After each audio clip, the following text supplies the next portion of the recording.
Hello, and we want to welcome everybody.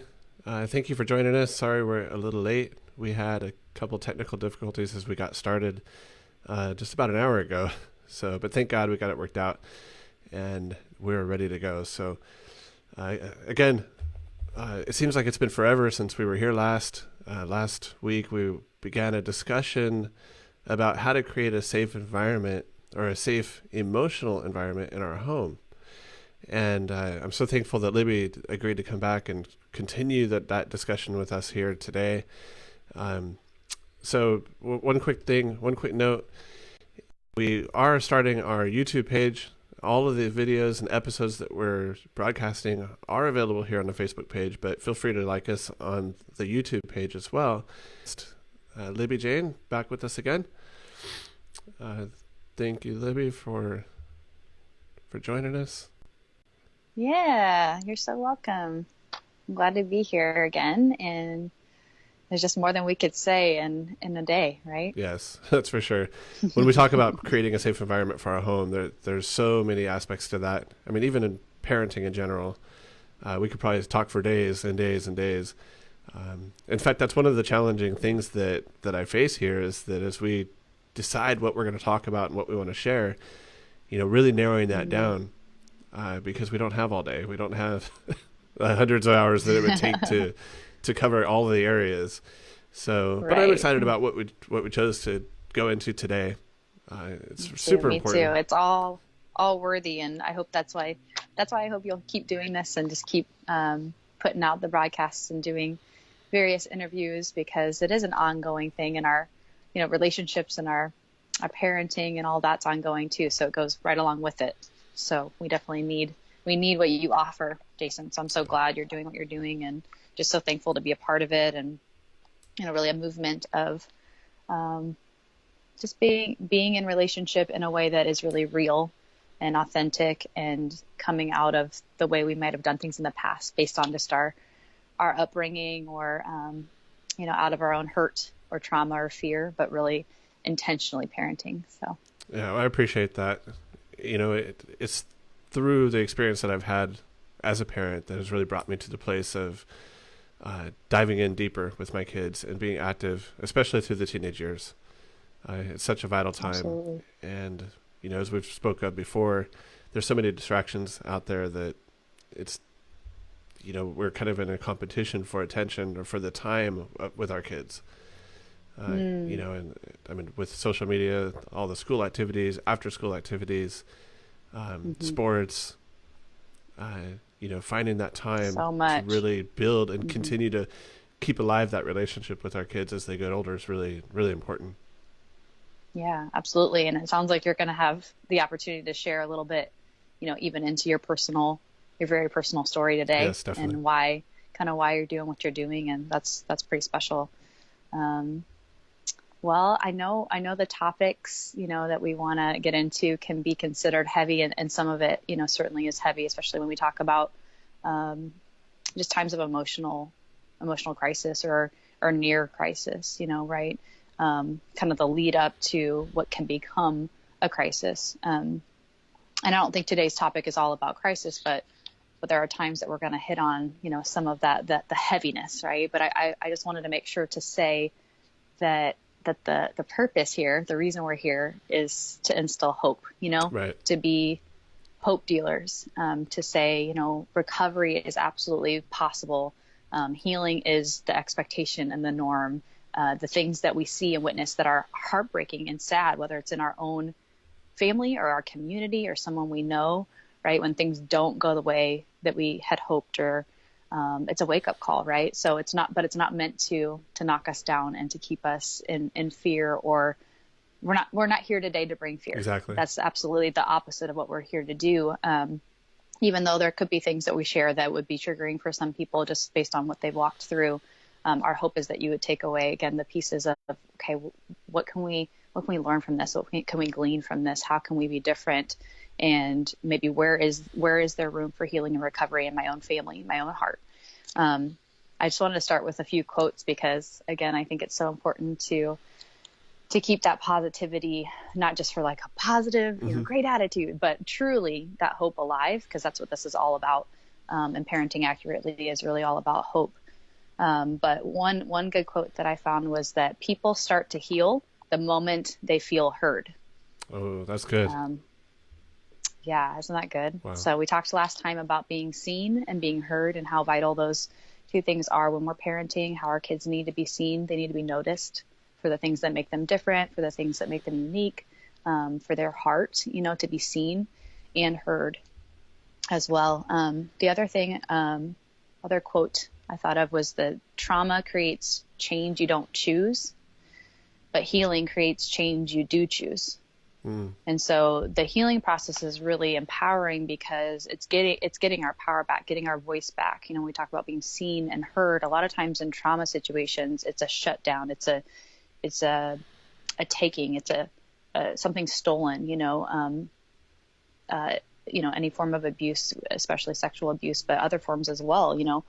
Psychological and verbal and emotional abuse, all those types of abuse. Another one is man never made any material as resilient as the human spirit. Wow. So one thing that we're going to talk about a little bit today alongside trauma and understanding what trauma is and what it does is, kind of the anecdote, hope ties in very closely with resiliency, but really, resiliency is key. And thankfully that's something that I believe God instilled in us, Definitely. very deeply. And then one more, the past has not defined me, destroyed me, deterred me, or defeated me. It has only strengthened me. And so there's a lot of hope, a lot of strength to be found in learning from our past and not allowing ourselves to stay there, but to take what we can from there to move into the present. Right. I think it's important that every parent understand that no matter how weak you feel or inadequate you feel, you do have what it takes to be that strength to your children. So many times, yes. We can feel human, right? I think it's only natural at times to feel weak. It's part of our humanity. But I believe that God instills the ability to be an active parent in your child's life. When you have children, I think God just gives that to you. And it's also, but we have to go after it. We have to look for it. We have to dig it up and get it out. Mm-hmm. Yeah, absolutely. It's about a knowing, like you said, an identity thing that, we know that we were made to be the parents of these particular children. Yeah. That was no accident, and there's no replacement, Of course, other people come alongside our children. It takes a village, right? It's not one of us that can raise a child, but you are their parent. And, there was purpose in that design of you in particular being that child's parent, even though it can sometimes seem really difficult and hard and you can feel estranged. Like you said, there's purpose. Yeah. And nobody can replace you as the parent. No, nobody. Absolutely not. Not at all. That's good stuff. Okay. Well, I kind of wanted to just share with you guys a few things about, an emotionally safe home. What are kind of the different things we think about? What do we have to consider when we're creating an emotionally safe home? And that leads us further into, why we talked about a wellness plan. What is a wellness plan, and why? By the time we get to actually talk about that, you're going to understand more of why does it matter? What's it for, right? So these are kind of tidbits, topics, I guess, that tie in with a wellness plan and with wellness overall and that emotional safety. They're not necessarily all tied together with a ribbon and a bow, but hopefully it will make sense to you and resonate with you. And one of the big topics is really, stress and trauma. When we think about, the different stressors, right? Different things that come about, everyday life, right? But then sometimes there's seasons of extra stress, and sometimes there's trauma. When we talk about trauma, that's a wound, right? It can be a one-time thing or it can be an ongoing thing, but a gaping wound. And so stress is like spice in the right proportion. It enhances the flavor of a dish. Too little produces a bland dish and a dull meal, and then too much may choke you. So stress in the right amount is healthy and produces that resiliency we're talking about. But when it gets to be an overwhelming, when our children are, or we are overwhelmed in an unhealthy way, and we're not putting back into our tank what's being taken out, we can start to run on empty, and things are not, as far as wellness on every level, our emotions, maybe even physically, we're depleted. And in our thoughts, things aren't necessarily all functioning the way they should at some point when there's ongoing stress. We're familiar with fight or flight. When you're constantly in fight or flight, there's physical, emotional, mental repercussions. We're not meant to be in that adrenaline state all the time. And a lot of times, because of our fast-paced culture, because we're constantly go, go, go, and because we're not connected to our heart and each other the way we're intended to be, we are unsure of ourselves. A lot of our kids are they don't really know who they are. They don't know where to look, who to follow, what they're doing, and that starts to wear on that, even that emotional stress wear on a child. I don't know what you would define trauma as, or what you would consider traumatic, but, one thing that we know is that I think it's about 1/2 of all individuals, 50% of individuals will be exposed to at least one traumatic event in their lifetime. So, it's not just the very few, it's a very common thing to encounter, unfortunately. But again, resiliency can help us through that. We can heal. And that's the expectation, is recovery. And part of that, parents need to know, if you have a child who's struggling emotionally, if they're experiencing anxiety, depression, even suicidal thoughts, or just depressed thoughts, that can be really concerning, right? But I think it's so important to know that change is possible, Yes. right? And then when we talk about a wellness plan, what's the purpose of that? It's not just another thing on our agenda. I mean, we're talking about an individual, our child, ourselves being well on every level, and experiencing the change from what was out of our control in the past to what we can develop that's in our control to be well. I've supported a lot of individuals, emotionally and in mental health and through trauma. And, the one thing that I've seen over and over, and that I truly believe with all my heart, is that recovery and healing is not the exception, it's the norm. Right. And if we can grab hold of that and know that hope piece is our first piece, and there's other aspects of wellness, principles of wellness, but that is so crucial to know and expect, not the diagnosis or death sentence, right? Sometimes we take that, even if our child's been diagnosed with an anxiety disorder or PTSD, which is an anxiety disorder, or depression, or any other mental health concern or illness, right? We can focus so much on that, and it feels so hopeless. Like, this is now one part of their identity, which isn't helpful. And two, we know what that is, and we can sum up that experience, except no, you don't know that experience through the lens of that particular child. Everyone's different, and we don't all experience anxiety the same way, right?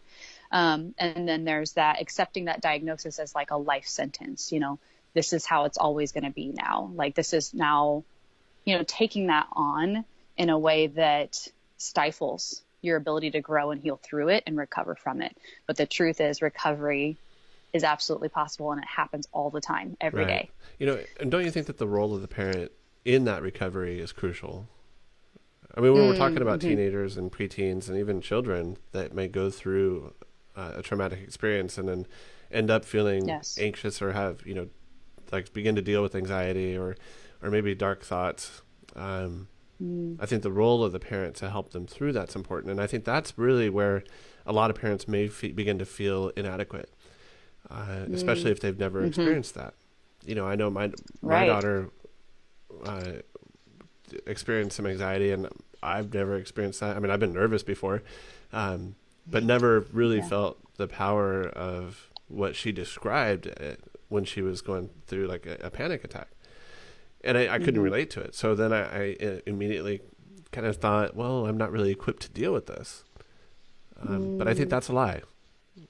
I think the connection between a parent and a son or daughter, there's life there. And I mean, maybe as parents, we don't understand the impact of just being there and hugging them and holding them and letting them know that you're there.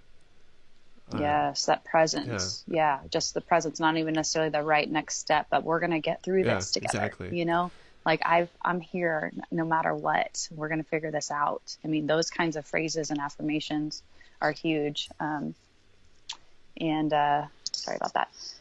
Yeah, I absolutely agree. The parents we as parents, I'm one of them, have such a vital role in that. And a lot of it is the listening so that they do feel heard and the being seen. And it doesn't mean we don't provide professional supports or other, supports around them besides ourselves. I think that's important too, but not to go straight to, okay, I don't know how to deal with this, so I'm just going to send you over here, right, to this send you off person or to this somewhere else counselor.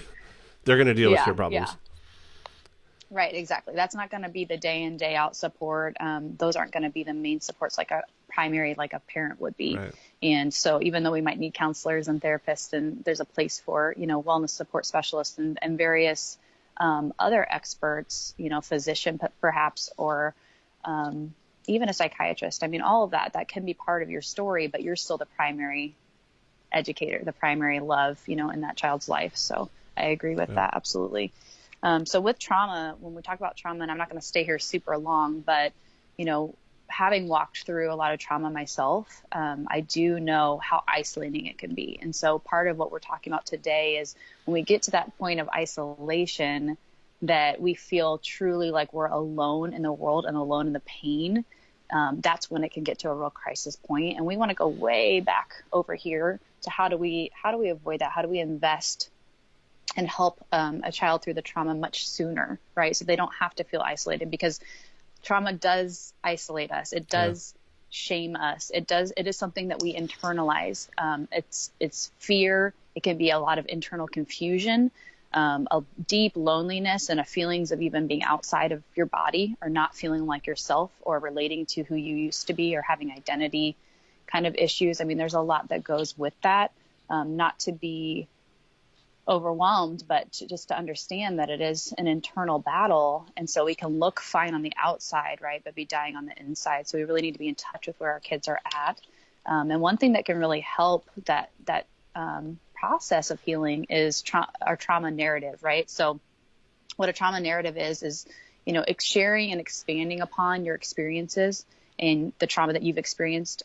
It can help the individuals organize their memories and their thoughts. A lot of times if you think about a file cabinet with trauma, the file cabinet, it's like everything's pulled out and mixed up and the connections are not happening correctly, right? So to help file things away the way that they need to be to have peace and sort of closure, and telling their narrative, their story about their trauma can help that process and make it more manageable. And it can also diminish the painful emotions that are associated with those memories and traumas. And so it can be a really significant step in the recovery process to be able to have a safe place to share the traumas and what has happened to you. And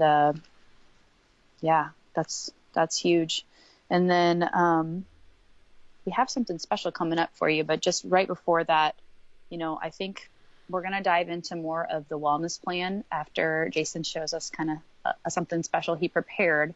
But within that, or before we go into the wellness plan, giving our children voice and choice is extremely important, especially as they get older and are more independent and are finding their autonomy.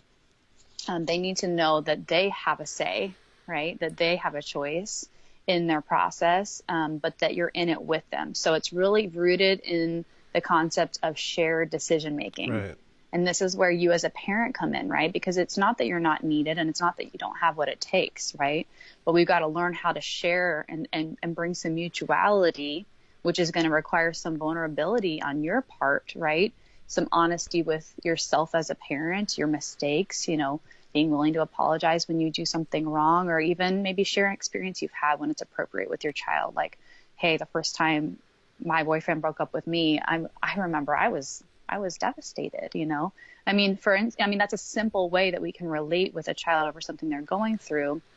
But I think it's really important that we understand that it is a shared process of mutuality with our kids, especially as they grow older into the teen years, and that we really do need to give them the voice and the choice, and help, give them that plan of action by sharing in preparing the plan of action.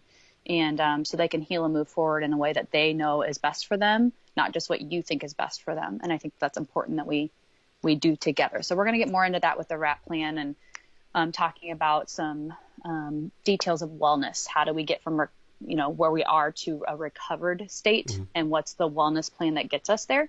So we're going to go more into that after this. But Jason, I'd love to hear from you kind of what you have prepared and where that came from. I know it's personal to you, a little clip that you're going to share with us and personal to your story. Yep.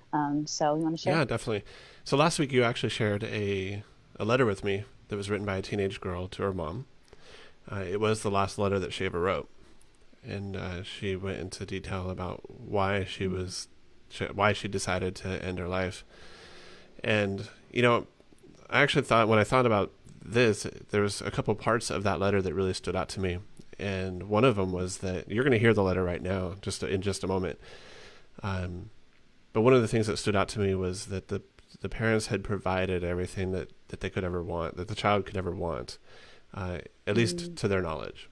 She mentions in the letter that they provided, everything that she needed materially. They went on trips, and she's been to many places, but yet they failed to give her love. They failed to show it. I'm sure they gave her, love. And many times we believe that, I provide your needs, I provide you a house, I provide you food, so you guys are good. But it is easy to overlook the connection and the different ways that we could show love, and like not just ways of showing by providing food and clothing, but showing that emotional support. And which is why I'm really excited about this wellness plan and what you're unpacking for us today, because it's just one piece. It's an important piece to keeping that bridge of communication, that bridge of love from our heart as the parent to our children's heart. That must stay open. It must stay open at all times, so that we don't ever wake up one day to find out or even hear that our kids have given up. So I took this letter and I asked my daughter to read it, and so we filmed this, and I want to share it with you guys. It's pretty heavy. And Jason, do you feel like you can share about your personal experience as it relates in your family to this? Yeah, I've shared it before for everybody that's new. 2 years ago, my daughter attempted to kill herself. I'm very thankful that she didn't succeed. But she came to a point where she was done and took 33 pills. That was enough to kill her multiple times over. Thankfully, we realized what had happened fairly quickly, and took her to the hospital and spent 2 weeks there with her while she was in recovery. And that really started this journey of, me as a dad, like diving in deeper with her to find out, okay, what is going on here? What's going on emotionally? What could possibly you be feeling that would lead you to this point? And as and I'll tell you, that was not an easy task. It was hard. And it was hard for multiple reasons. Number one, I love my daughter and I don't want to see her hurting. It was hard to really take an honest look at what she was feeling and what was causing the pain. And then to even go deeper into that and, to go deep rather than just go to the surface, to dive deep into her heart and look at everything.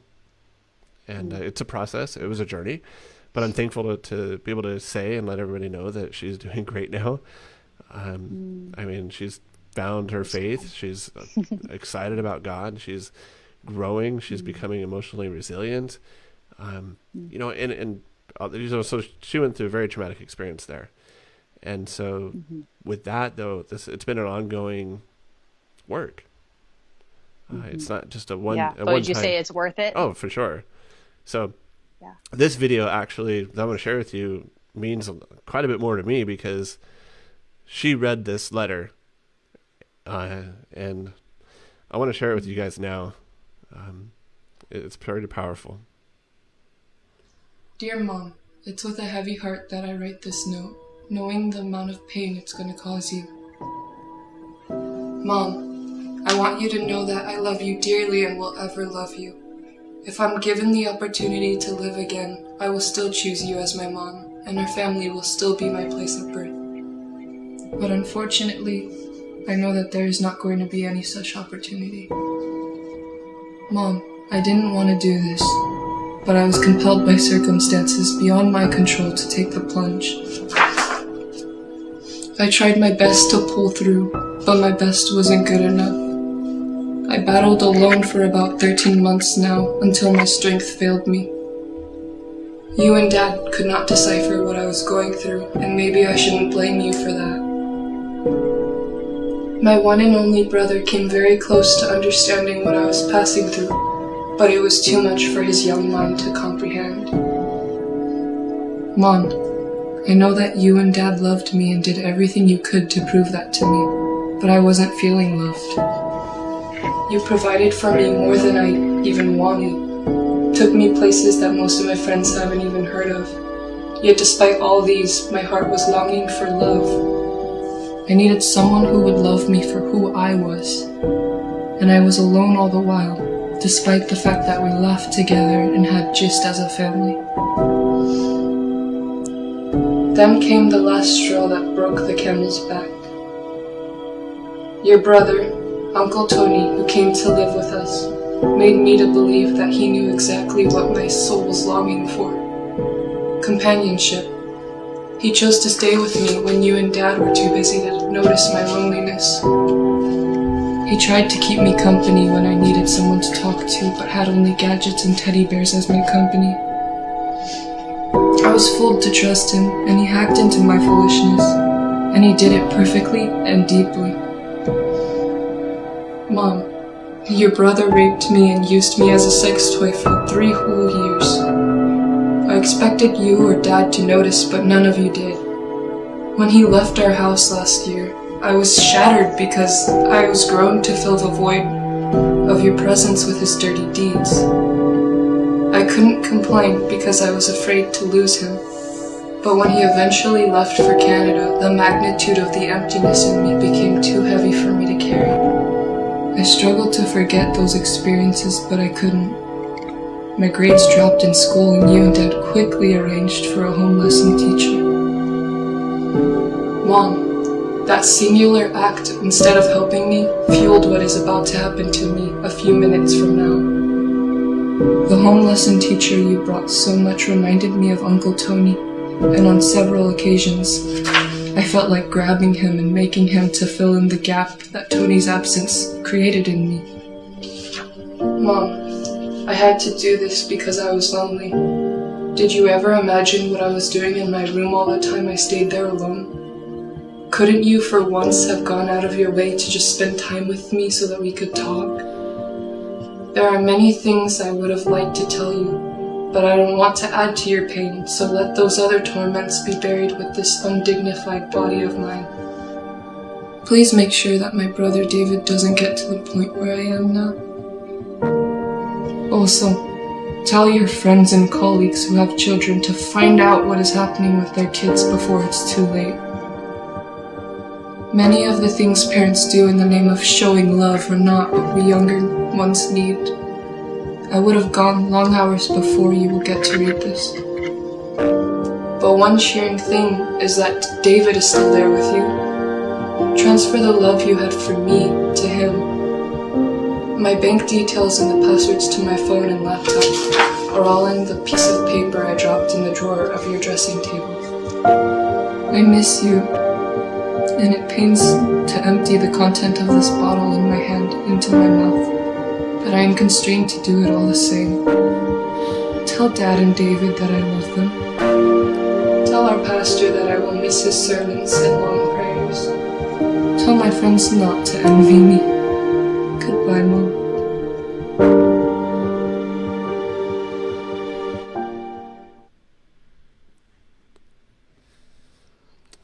So what can we say after that?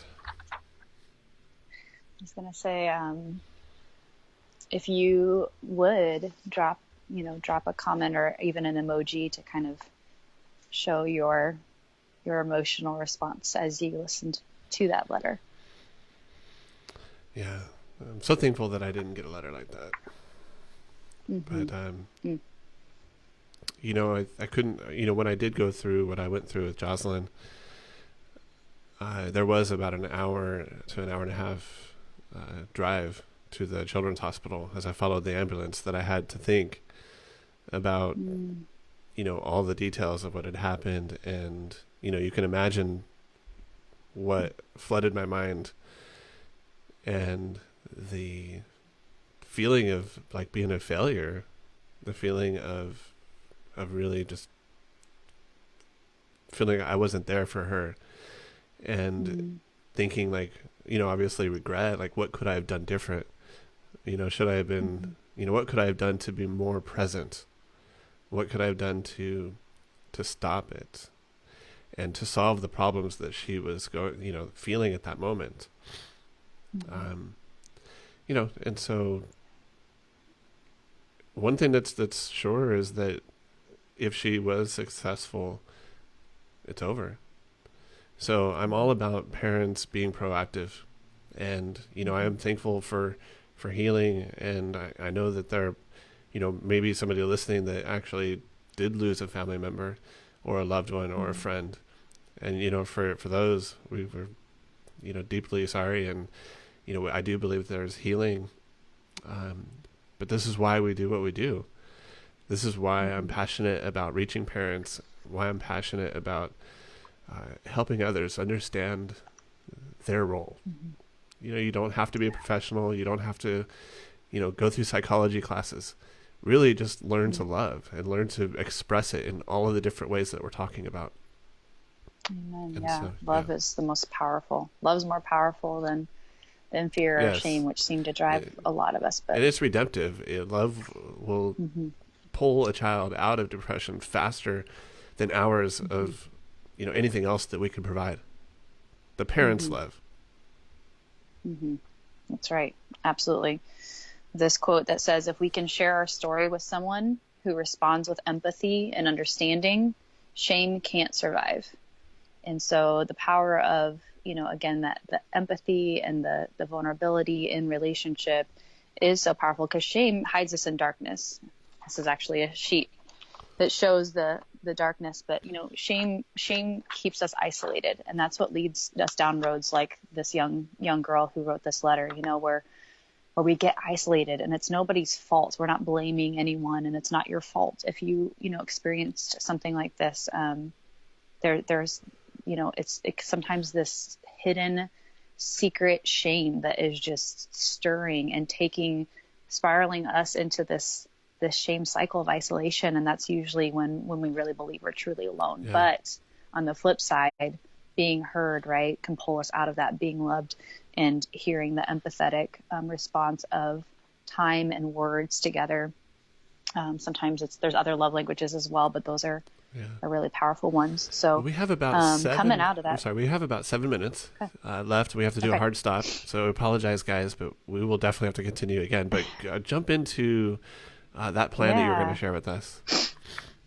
Okay, I want to jump into that, but first I want to give you kind of the flip side of what we're trying to do in parenting. Sure. And this is a very simple, so I don't have to go into lots of discussion about it, but it's a simple manifesto called the Wholehearted Parenting Manifesto. And it's written by Brené Brown. You might be familiar with her work on shame and vulnerability, but it says, above all else, I want you to know that you are loved and lovable.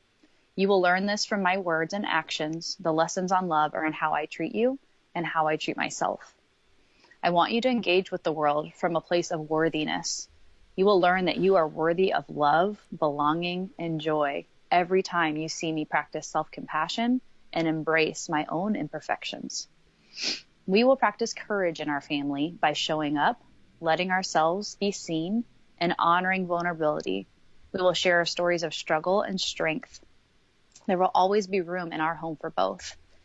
We will teach you compassion by practicing compassion with ourselves first, then with each other. We will set and respect boundaries. We will honor hard work, hope, and perseverance. Rest and play will be family values as well as family practices.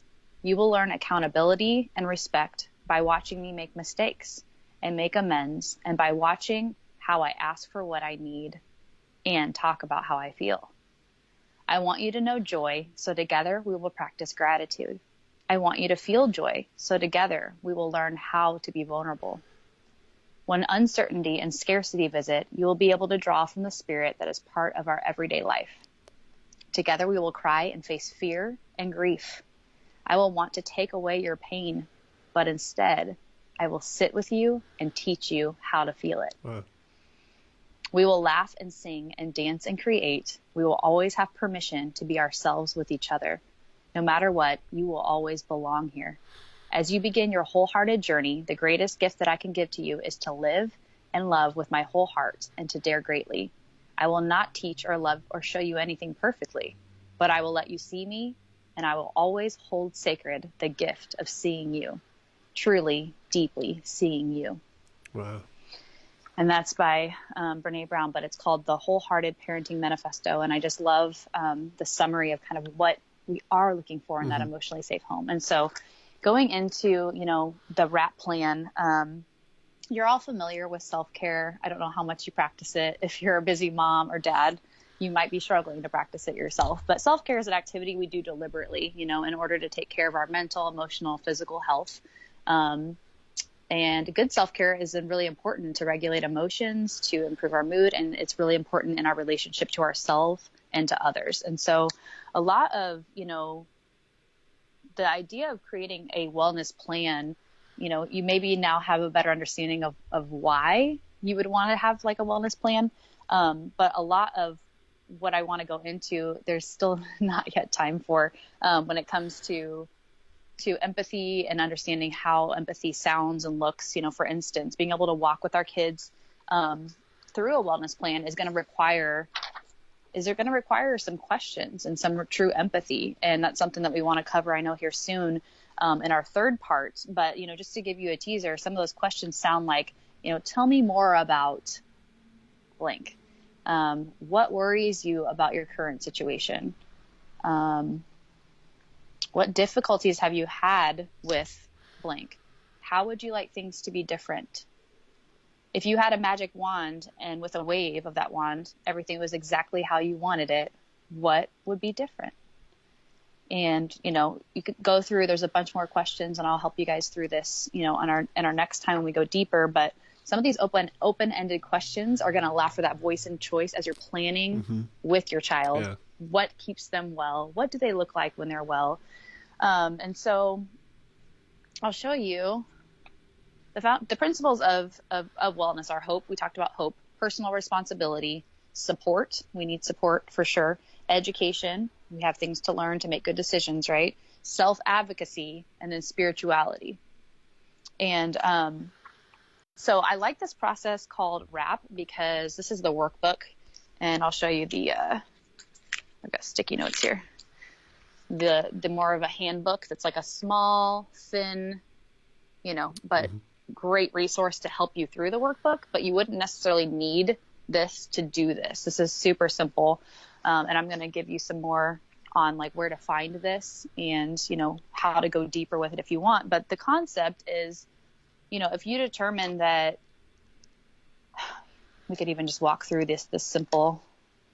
So I'm going to ask you just a few questions, and you can either answer in your mind, or if you have paper near you, you can write it down. But the choices are not at all, somewhat, or very much for each of these questions. So not at all, somewhat, or very much.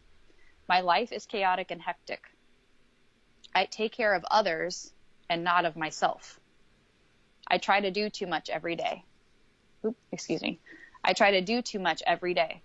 Is that not at all, somewhat, or very much? I take on more responsibilities than I should. Other people in my life make choices for me. I eat healthy foods. I have the material things I need. I get enough sleep. I drink enough water. I use drugs or alcohol compulsively. I feel good about my job. I feel good about my finances. I have enough fun in my life. I have good friends I can trust and count on. I feel good about my spirituality. I get enough time to relax. I'm happy with my home environment. There's enough creativity and creative expression in my life. I feel good about how I contribute to my community. These are some questions to kind of help you see like how on every level of wellness, how well are you and where are you at? And is there a need or a reason to to kind of reassess. And so the RAP plan is not just for crisis. The RAP plan is for all of us. I really believe that you can use this if you've ever been through a crisis, you're personally or with your child, or a scary kind of situation with, a mental, emotional health. But not let's not wait for that, y'all. Let's do this sooner. It's so simple. If you look at the workbook, I love that there's actually lines in this, and it walks you right through everything. It starts with our wellness toolbox. Okay, back to self-care. The wellness toolbox, it breaks it all down for you. It says, begin by making a list of all the things you already do, would like to do, or might want to try to make yourself feel better, stay well, and make your life the way you want it to be. This can be a long list, as long as you want it to be. These are your wellness tools. You will use these tools to develop plans that you can use every day to manage your life. You can add more tools to this list whenever you discover them. And there's lined paper you can see here. It's very, very simple. And so I love how user-friendly it is. But what I'll quickly walk you through is that, we start with our wellness toolbox. That's what are the things that fill me? What are the things that make me feel good, right? Or that I would like to do that would make me feel better. And then you go through your triggers. What are the things that make me uncomfortable, upset, or distressed? List what you've noticed, and you can always add to it. What's your trigger action plan? When I'm feeling triggered, when I'm feeling a stressor, what am I going to do? What are things that make me feel really good, or things that make me feel worse? Then early warning signs. We go through early warning signs action plan. We break that down through a couple questions. When things are breaking down. So when you can see how you are when you're well versus this is where you get to see, okay, what do I look like when I'm not doing well, right? So then you can actually identify if you see a family member, right? If you see something in yourself or your spouse or your child that doesn't fit, who they normally are, these are some signs that something's up and we need to pay attention early on before we're not even to a crisis, right? Things are just breaking down. Then we have a whole section for a crisis plan. If you were to get to a crisis, what would it look like? They have so many details in this about what it would look like, where you would go, who you would reach out to, how you would want to receive help, what kind of help you would want to receive. I mean, just so many good details, that voice and choice. And you can do this for every person in your family, which I highly recommend, because say you start with yourself and you go through the RAP plan, or say you start with a teen and they go through it, and then you can add the rest of your family members along the way. They can all have theirs, and then you share them with each other. Or maybe just the parents know the kids' wellness plan. Right. Or maybe for your younger children, you just start with, what do you enjoy doing for, like my little girls, like we're talking about what does it look like for self-care when they're upset or they're feeling angry or frustrated or they're not getting along with each other. Where can they go? What have they identified in this specific area is self-care for them, and it's going to make them feel better, and they can learn their wellness tools at a young age as well. But the plan is great for adults, for any, preteen, teen, and it really does assess all the aspects of what makes you well. What do you look like when you're well? What do you look like when you're not doing well? What can we do to get you back on track if that happens, so that communication line is always open and there's a plan. There's something concrete to focus you in your own wellness and your child's. Right. So I highly recommend the RAP plan, and it's something that you can find on rapandrecoverybooks.com. RAP, WRAP, and recoverybooks.com. You can find the workbook, super user-friendly. You can also find the RAP handbook that takes you through more detail. And I just want to give you that resource. However, some people want maybe a little bit more guidance, and there's options for that too. So tell everybody really quickly, just before we end, we're a little bit over, how if I'm sure there's people hearing this and maybe they're like, yes, I need that book. I really want to go through this. But they're interested, they would like to have somebody, or maybe have you help them, like walk them through this. How can people get a hold of you personally to reach out? Yeah. So you can get a hold of me through, at this point, my email is a great place. It is libby.redemptivebeauty@gmail.com. And we're working on the website right now, but basically offer wellness and life coaching, and then the recovery process as well. So WRAP stands for Wellness Recovery Action Plan. So whether you're looking for wellness or you're recovering or both, that is a great tool that I can help walk you through and facilitate the process. I make it really affordable, especially for families and especially people who are referred to me, like through Jason, to walk through, so you don't feel overwhelmed by where to start, but you also have accountability in it. And it's a very valuable tool, and I can definitely walk you through that and just talk to you about how we kind of facilitate that process for you, and make sure that you have that wellness plan for yourself and maybe even the rest of your family members, one by one. And if you know how to do it once and you have that guidance, I'm sure you can do the rest of your family members on your own. So feel free to reach out to me again if you'd like any help with that wellness plan or life coaching, or even if you have a teen or young adult who needs someone to go to that's maybe not a counselor, but it's more of I'm a peer support. So what I can do is offer through my own experience and my professional experience that mutuality to talk with your teen about what's going on and help them maybe communicate things to you that they don't know how to say, or even help them understand what wellness tools they need to get started, if that would be helpful as well. Awesome. Thank you for sharing that. Absolutely. Thank you again for joining us, Libby. I know that you've got to run.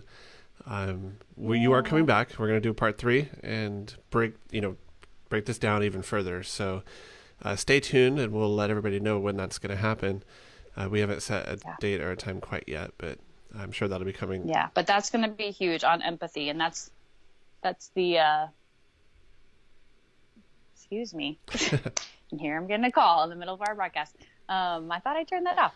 So, but yeah, I'm really excited about actually part 3. Not that I haven't been excited about the first 2, but this is where, we get into the nitty gritty of how the art of communication, the art of empathy. It's not overwhelming. It doesn't have to be, but just some of the phrasing, the questions, the open-ended questions that create the safety in conversation with our kids, especially, that help them feel seen, heard, and understood. Right. And that really is a huge topic that deserves its own part 3. So we're going to save that for then. But I look forward to it. And thanks for having me, Jason. This was really powerful. And man, I got some tears going through that note, and just on fire all over again as a mother to do everything I can just to cultivate love in my home. Yep. So thank you. Thank you again for joining us.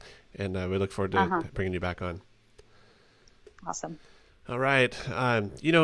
Just thinking about what we've discussed today, and I want to encourage you. Maybe you're somebody that you have your kids and everything's good. Your family's together. You guys have the wellness plan. Everybody's like emotionally healthy. But maybe there's a neighbor. Maybe there's a relative or somebody that you give a ride to school with your kids. And you notice that they show signs of depression. They're really quiet. They've looked down. I encourage you to reach out to them.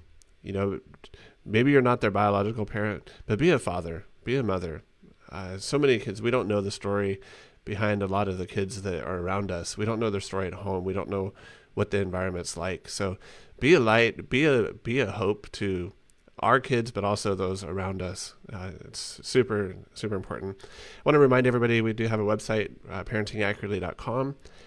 Right, if you go there, I have a 7-day guide that I've made available free for you, a 7-day guide on how to grow and strengthen your relationship with your kid.